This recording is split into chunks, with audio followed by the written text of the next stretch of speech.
प्रश्न 1। किसी एक स्टोर्स में लैपटॉप की मासिक मांग का संभावना वितरण निम्नानुसार है। ये लैपटॉप की मांग और ये संभावना दी गई है।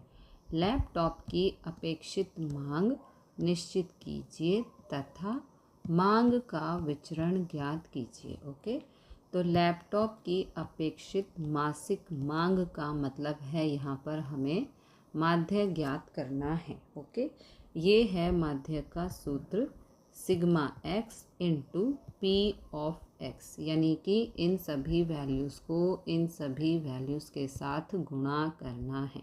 देखो, 1 गुणा 0.10 ये रहा, 2 गुणा 0.15 ये रहा, 3 गुणा 0.20 ये रहा। इस तरह से हमें मल्टीप्लाई करना है। ओके, अब इनको गुणा किया ये आएगा, इनको गुणा किया ये आएगा, इनको गुणा करने पर ये आएगा, 4 गुणा 0.25 ये आएगा, इनको गुणा करेंगे तो ये आएगा और इनको गुणा करेंगे तो ये आएगा।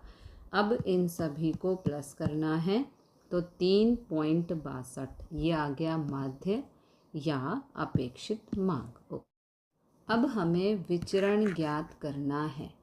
विचरण का सूत्र होता है sigma x square into P of x, यानी कि एक्स के जो भी मान हैं उनका स्क्वायर करना है और पी ऑफ एक्स से गुणा करना है। ओके, जो कि यहाँ पर हमारी वैल्यूज़ थी, इन सब का स्क्वायर करके इन सब वैल्यू से गुणा करना है। ओके, तो यहाँ पर सबसे पहले 1 square into this, 2 square into this, 3 square into this, 4 square into this, 5 square into this and 6 square into this. अब सिंप्लीफाई करेंगे।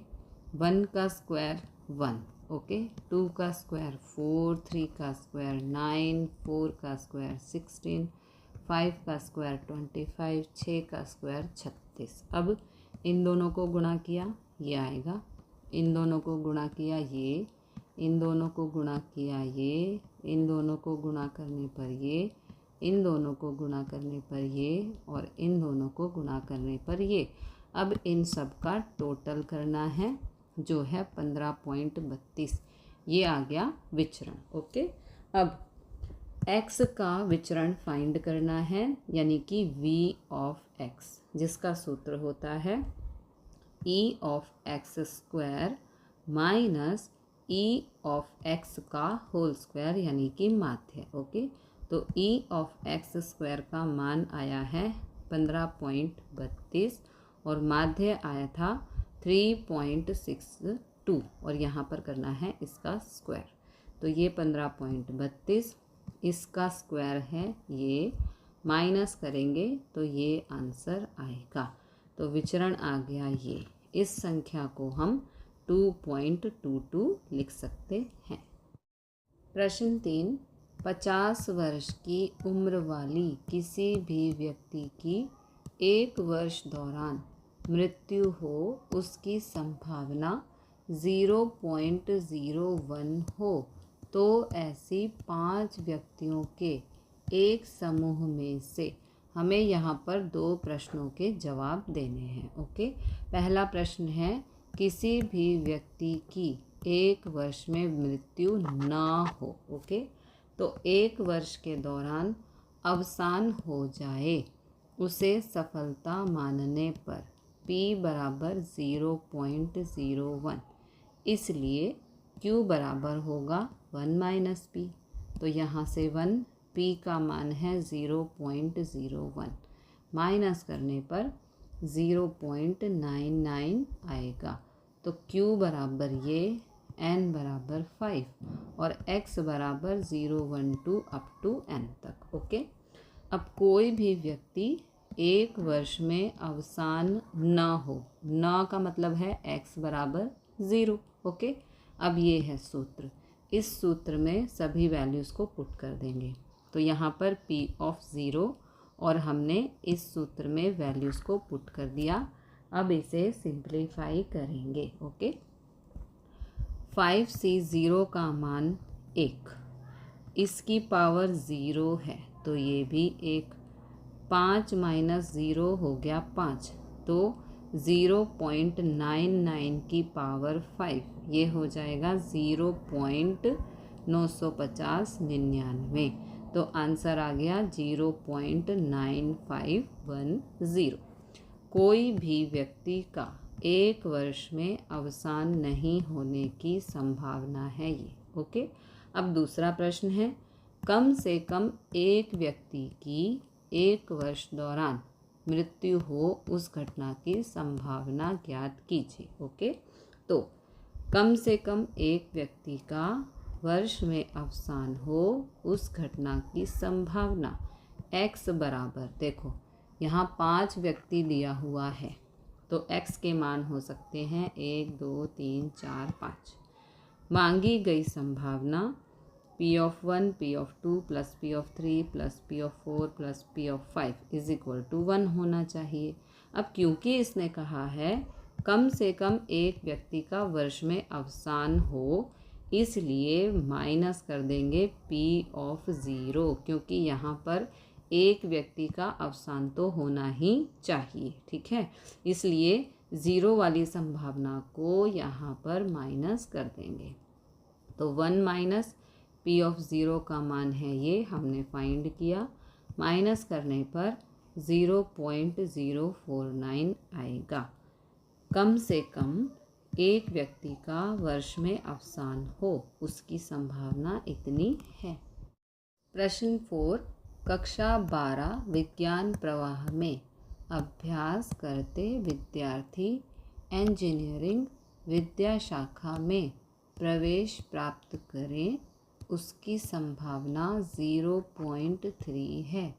ऐसे विद्यार्थियों के न्यादर्श जांच में 5 विद्यार्थी यादृच्छिक रीति से चयन किए जाते हैं, तो उनमें से इंजीनियरिंग विद्या शाखा में प्रवेश लेने वाले विद्यार्थियों की संख्या इंजीनियरिंग विद्या शाखा में प्रवेश न लेने वाले विद्यार्थियों की संख्या से अधिक हो उस घटना की संभावना ज्ञात कीजिए। ओके, तो यहाँ पर विद्यार्थी इंजीनियरिंग विद्या शाखा में प्रवेश प्राप्त करें, उसकी संभावना को सफलता मानने पर P बराबर हो गया 0.3। ओके, तो Q बराबर हो जाएगा 1 माइनस P।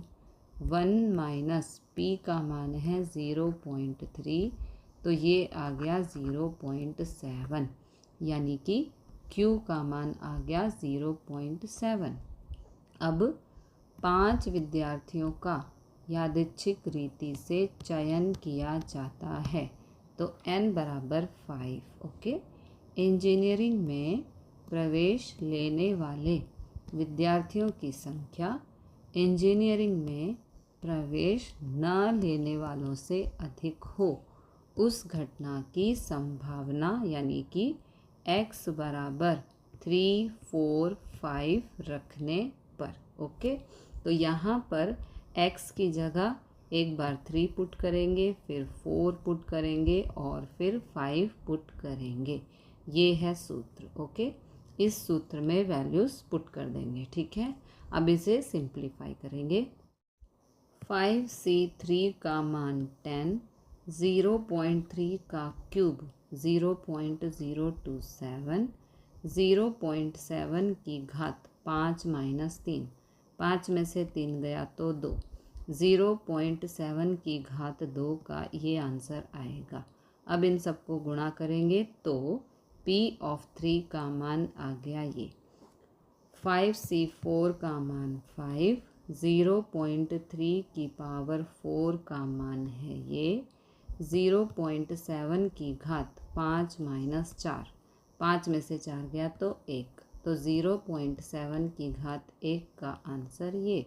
इन सबको गुणा करेंगे, P(4) का मान आ गया ये। ओके, 5c5 का मान 1, 0.3 की घात 5 का मान है ये, 5 में से 5 गया 0, तो 0.7 की घात 0 का मान 1। इन सबको गुणा करेंगे, ये आंसर आएगा। अब P of 3 plus P of 4 plus P of 5। P of 3 का मान है ये, यहाँ पे लिख देंगे। पी ऑफ 4 का मान है ये, यहाँ पे लिख देंगे। पी ऑफ 5 का मान है ये, तो यहाँ पर लिख के अब इन तीनों को प्लस कर देंगे। ओके। इंजीनियरिंग में प्रवेश लेने वाले विद्यार्थियों की संख्या इंजीनियरिंग विद्या शाखा में प्रवेश न लेने वाले विद्यार्थियों से अधिक होना की संभावना 0.1631 है। प्रश्न 5, एक पुल पर विमान में से फेंके गए बम पुल पर गिरे, उसकी संभावना 1/5 है। पुल का विनाश करने हेतु 2 बम आवश्यक हैं। यदि पुल पर 6 बम फेंका जाए तो पुल का विनाश होने की संभावना ज्ञात कीजिए। ओके। पुल पर विमान में से फेंके गए बम गिरे, उसकी संभावना को सफलता गिने तो P बराबर हो गया 1/5, तो Q बराबर होगा 1 माइनस P, तो ये 1 माइनस P का मान है 1/5। 5 एकम 5 माइनस 1 होगा 4/5। ओके, तो Q का मान आ गया 4/5। अब 6 बम फेंके गए हैं तो N बराबर हो गया 6। ओके, विनाश होगा। ओके। पुल का विनाश करने हेतु 2 बम आवश्यक हैं, इसलिए पुल का विनाश के लिए x बराबर 2, 3, 4, 5, 6 होगा, क्योंकि यहाँ पर 6 बम हैं। ठीक है, और इसने कहा है 2 बम आवश्यक हैं, तो 2 से 6 तक हम सभी नंबर लेंगे जिन्हें हम x कहेंगे। बम गिरे तो विनाश होगा, तो अब मांगी गई संभावना यानी कि P of 2, P of 3, P of 4, P of 5, P of 6, इन सब को प्लस करने पर 1 आना चाहिए। ठीक है, अब यहाँ पर 2 से 6 की बात की है, तो P of 0 और P of 1 को 1 में से माइनस करना पड़ेगा, क्योंकि यहाँ पर P of 0 और P of 1 की बात नहीं कही है। ओके, तो अब हमें P of 0 और P of 1 फाइंड करना है। द्विपद संभावना का सूत्र है ये, इस सूत्र में वैल्यूज़ पुट करेंगे।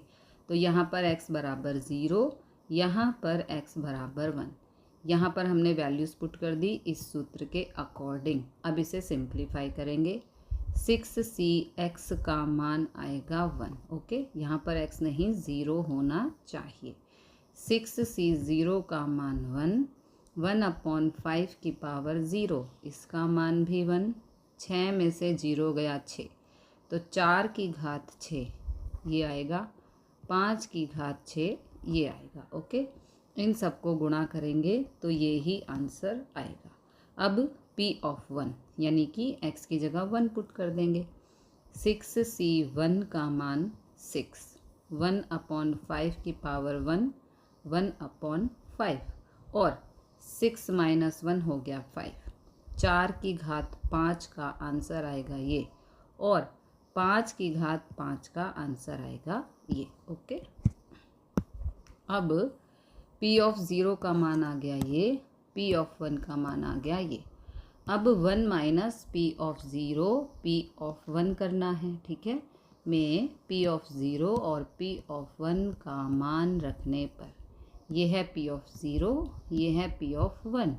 अब डिनोमिनेटर सेम है तो एक बार लिख देंगे, इन दोनों को प्लस करेंगे तो ये आएगा। अब LCM 15,625 एकम 15,625 माइनस 10,240, माइनस करेंगे तो ये आएगा अपॉन में ये। ओके, अब इनको भाग करेंगे तो ये आंसर आएगा।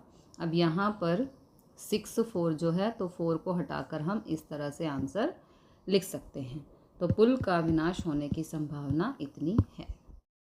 प्रश्न 6, एक निश्चित परीक्षा में सामान्य रीति से 40% विद्यार्थी अनुत्तीर्ण होते हैं। 6 विद्यार्थियों के एक समूह में से कम से कम 4 विद्यार्थी एक परीक्षा में उत्तीर्ण हो उसकी संभावना ज्ञात कीजिए। ओके, तो यहाँ पर उत्तीर्ण हो उसे सफलता गिनने पर उत्तीर्ण बराबर P बनेगा। उत्तीर्ण का मतलब है पास होना। अनुत्तीर्ण हो उसे निष्फलता Q मानने पर Q बराबर 40/100, तो आंसर आएगा 0.4। अब P बराबर होता है 1 - Q, तो यहाँ 1, Q का मान है 0.4। ओके, माइनस करेंगे तो 0.6, P का मान आ गया 0.6, N है 6। ठीक है, कम से कम 4 विद्यार्थी एक परीक्षा में उत्तीर्ण हो, अर्थात 4 तो पास होने ही चाहिए, 4 से ज़्यादा भी पास हो सकते हैं। कुल विद्यार्थी हैं 6। ठीक है, तो P of 4, P of 5 और P of 6 हम ज्ञात करेंगे। तो द्विपद संभावना वितरण का ये सूत्र है। यहाँ पर वैल्यूज़ पुट करके तो P बराबर 0.6, Q बराबर 0.4, N बराबर 6 और X बराबर 4 रखने पर एक बार X बराबर 4, फिर X बराबर 5 और फिर X बराबर 6 पुट करेंगे। ओके, तो इस सूत्र में वैल्यूज़ पुट करनी है। तो यहाँ पर वैल्यूज़ पुट कर दी। अब इसे सिंप्लीफाई करेंगे। 6C4 का आंसर 15, 0.6 की घात 4 का आंसर है ये, और यहाँ पर 6 - 4 2, तो 0.4 की घात 2 का आंसर आएगा ये। इन सबको गुणा करेंगे तो ये आएगा। अब x की जगह 5, तो ये 6C5 का आंसर 6, 0.6 की पावर 5, इसका आंसर ये आएगा। 6 में से 5 गया 1, तो 0.4 की पावर 1 का आंसर ये आएगा। अब इन सबको गुणा करेंगे तो ये आंसर आएगा। ठीक है, अब x की जगह 6, तो 6C6 का आंसर 1, 0.6 की पावर 6 का आंसर ये। ओके, 6 - 6 हो गया 0, तो 0.4 की घात 0 का आंसर 1 आएगा, जो यहाँ पर नहीं लिखा है। ओके, 1 लिखें या ना लिखें यहाँ कोई फ़र्क नहीं पड़ेगा। तो इन दोनों को गुणा करेंगे, ये आंसर आएगा। अब P of 4 + P of 5 + P of 6, यहाँ पर वैल्यूज़ पुट करके तीनों को प्लस कर देंगे। ओके, कम से कम 4 विद्यार्थी उत्तीर्ण हो उसकी संभावना इतनी है। प्रश्न 7, एक बॉक्स में 3 लाल और 4 सफ़ेद गेंद हैं। उसमें से 4 गेंद पूर्ति सहित पसंद किया जाता है। यह पसंद किए गेंद में 2 लाल गेंद और 2 गेंद सफ़ेद मिले तथा चारों गेंद सफ़ेद मिले। उस घटना की संभावना द्विपद वितरण का उपयोग करके प्राप्त कीजिए। अब 3 लाल और 4 सफ़ेद गेंद में से 4 गेंद पूर्ति सहित चयन किया जाता है, तो P बराबर हो जाएगा 4/7, क्योंकि टोटल बॉल्स हैं 7 और 4 गेंद चयन करनी है, तो ऊपर 4। ओके, अब Q होता है 1 - P, तो यहाँ पर 1 - P का मान है 4/7, 7 एकम 7 -4, ये हो गया 3/7, तो ये आ गया Q का मान और ये आ गया P का मान। ओके, अब फर्स्ट 2 लाल और 2 गेंद सफ़ेद मिले, तो टोटल बॉल हो गई 4, इसलिए n बराबर 4 और x बराबर 2, क्योंकि दोनों ही 2-2 की बात कर रहे हैं, तो x बराबर 2 हो जाएगा। ओके, अब यहाँ पर इन्होंने कहा है द्विपद वितरण, तो इसलिए ये वाला सूत्र हम लगाएंगे। इस सूत्र में ये सभी वैल्यूज़ हमें पुट करनी है, तो यहाँ पर वैल्यूज़ पुट कर दी। अब सिंप्लीफाई करेंगे। 4C2 का मान 6, 4 की घात 2 16, 7 की घात 2 49। ओके, 4 - 2 2 हो गया, 3 की घात 2 9, 7 की घात 2 49। इन सबको गुणा करेंगे, ये आंसर आएगा। ओके, अब यहाँ पे 2 बार लिख दिया तो इसे काट दो। अब इन दोनों को भाग करेंगे तो ये आंसर आएगा। ओके। अब 2, चारों गेंद सफ़ेद मिले उसकी संभावना, तो यहाँ पर n भी 4 होगा और x भी 4 होगा, क्योंकि चारों गेंद सफ़ेद मिले उसकी संभावना हमें ज्ञात करनी है। तो इस सूत्र के अकॉर्डिंग यहाँ पर वैल्यूज़ पुट कर दी। अब इसे सिंप्लीफाई करेंगे।